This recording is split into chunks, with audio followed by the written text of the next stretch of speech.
What is up, people of the internet? It is me, Real American Politics, back in with a new video. And everybody, it's officially happened. The very first candidate for the 2024 presidential election on the Democrat side has just announced their candidacy. That's right, everybody. Up to this point, there's been no major candidates for the 2024 Democrat nomination. Well, that's just changed, as Marianne Williamson has just announced her candidacy for the presidency. Now, I'm just going to get this right off the bat. She is a complete and total nut job. Alright, that's an understatement. Look up her past statements about spirituality and this other stuff. She isn't all there. But point is, she is technically a major candidate. Why?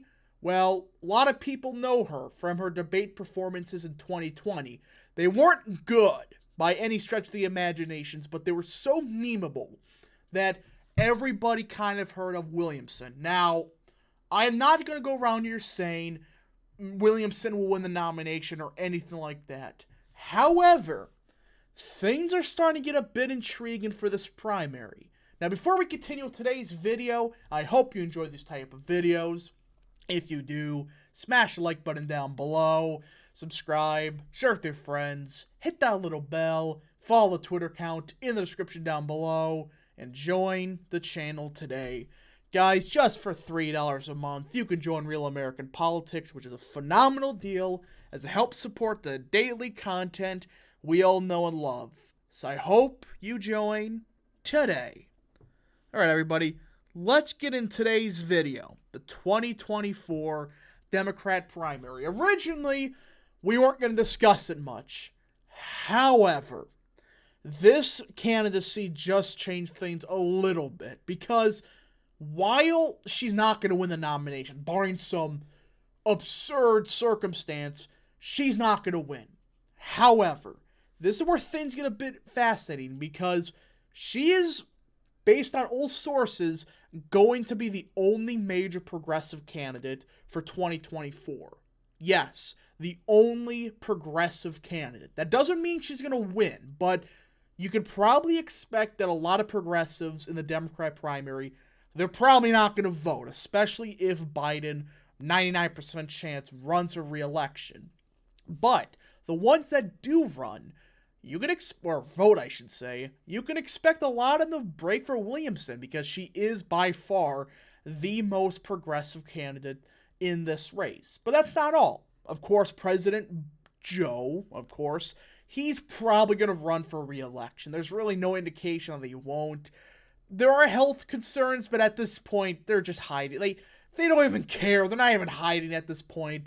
They're just going with the flow. And it's more and more likely that Biden will run for re-election. But there is another major candidate that may come out of the woodwork.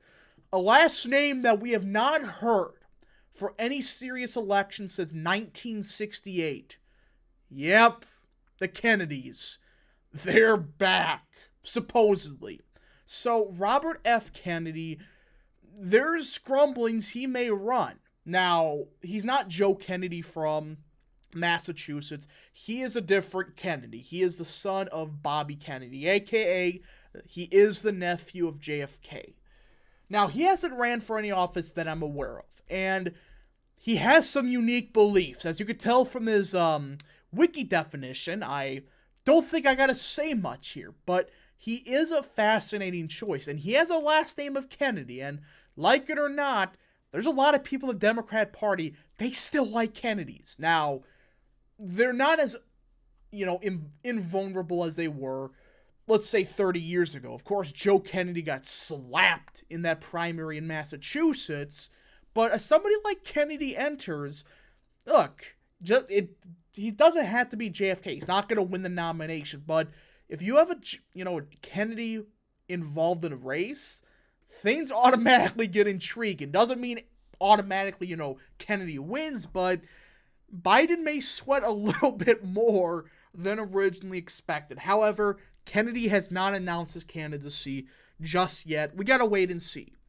But as of now, Biden is the front runner, and he's going to go against Williamson as the only major progressive candidate. Now, this is where things, I think, get a bit more easier for Biden, because going against one progressive may pose a challenge. However, the DNC prepared for this, and as everybody knows, they have essentially flip-flopped the primary dates for the 2024 primaries. We're not starting with Iowa for the Democrat side. Still for the Republican side, it will be Iowa, then New Hampshire, etc. Now, for the Democrat side, we start in the state of South Carolina. The election that, in my opinion, gave Biden the nomination. This was the election that saved him. If he didn't win by 30 points, if he only won by 10, which a lot of people were expecting, there was some trouble in paradise for him. But he ended up winning by 30 because a certain somebody in South Carolina endorsed him, and that one endorsement gave Biden the nomination. So the DNC realized we cannot start in Iowa and New Hampshire because that's where people like Bernie did good in 2020 and 2016. Of course, Bernie barely won it in 2020, but he still did great in 2016, and progressive candidates are doing better in New Hampshire, Nevada, or New Hampshire and Iowa than they would in a state like South Carolina. So it's South Carolina, then Nevada and New Hampshire. That's not a good sign for progressives either. Nevada's a bit easier than a state like South Carolina because you've got Hispanic voters instead of black voters. It's a fact. Black voters, they're going to vote for the more moderate candidate every single time. While Hispanic Democrats, depends on the state. But a state like Nevada, it's a bit easier. Then you got Georgia, another bad state for progressives. Then Michigan, which 2016, Bernie actually won it, but it's like, was that because Clinton was that hated or what? Either way, it's not a good start for progressive candidates, but I still want to have some entertainment. We're going to do a quick 2024 Democrat prediction between Biden and Williamson. And luckily, we don't have to do some complex math. If the rules stay the same, there's a delegate threshold for every state. That's like 15%. And I do think Williamson would probably reach 15% in each state or district, whatever. I mean, Biden, he didn't even crack 10% in New Hampshire, yet he won the nomination. So I think it's fair to say Williamson probably would crack 15% in most of these states, especially if she is truly the only major progressive run. And you will get a lot of anti-Biden vote in the Democrat Party. Like, they're going to vote for him in the general, but they're like, we don't like this guy, just vote Williamson in. So yeah, let's start with the schedule. South Carolina. And this is a state that Biden is going to get an absurd amount of delegates. He's probably going to win like 80% of the vote. I mean, Bernie got 20%. Steyer didn't even crack 12%. I mean, Steyer spent a lot of money here. And, well, didn't go so well for him. Buttigieg only got 8%. Williamson would get lucky and probably like 18% of the vote, if we're being honest here. She would theoretically win delegates in this situation. Again, this is assuming that she is the only progressive in this race, which it's seeming likely that she will be. There are a lot of progressives endorsing Williamson, but we just got to see what happens for now. So in the state of South Carolina, Biden, of course, stomps Williamson by a lot. Then we get Nevada and New Hampshire. Nevada would be a bit closer. You'll probably see Biden getting like 75%. Williamson probably gets 25%. This was a state Bernie did decent in. Now, without Bernie on the ballot, I don't see a lot of these progressives turning out in full force. But with somebody like Williamson, you could probably assume she gets a chunk of Bernie support plus Warren support. She would probably get over that 15% threshold.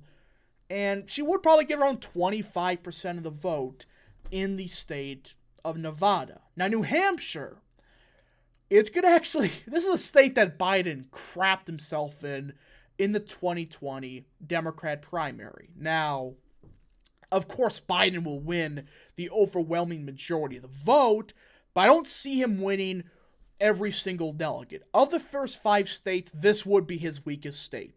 He did terrible in 2020 here. I mean, he did worse than Warren. He didn't even crack 9%.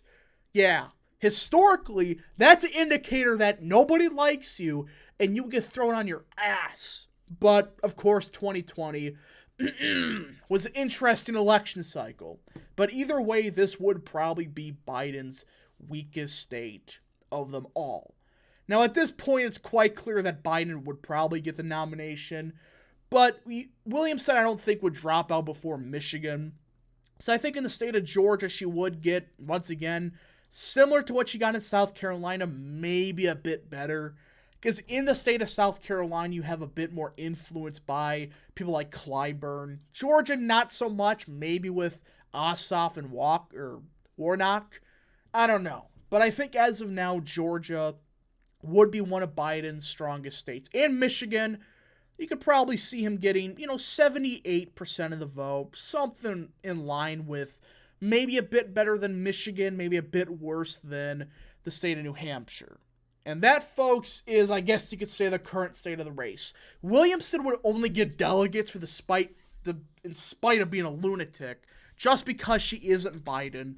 Plus, she is the only progressive candidate we know of that's running in 2024. But things could absolutely change. They will change.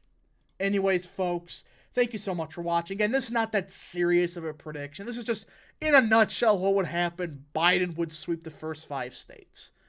Thank you so much for watching. We'll see you guys in the next video. Godspeed to all of you.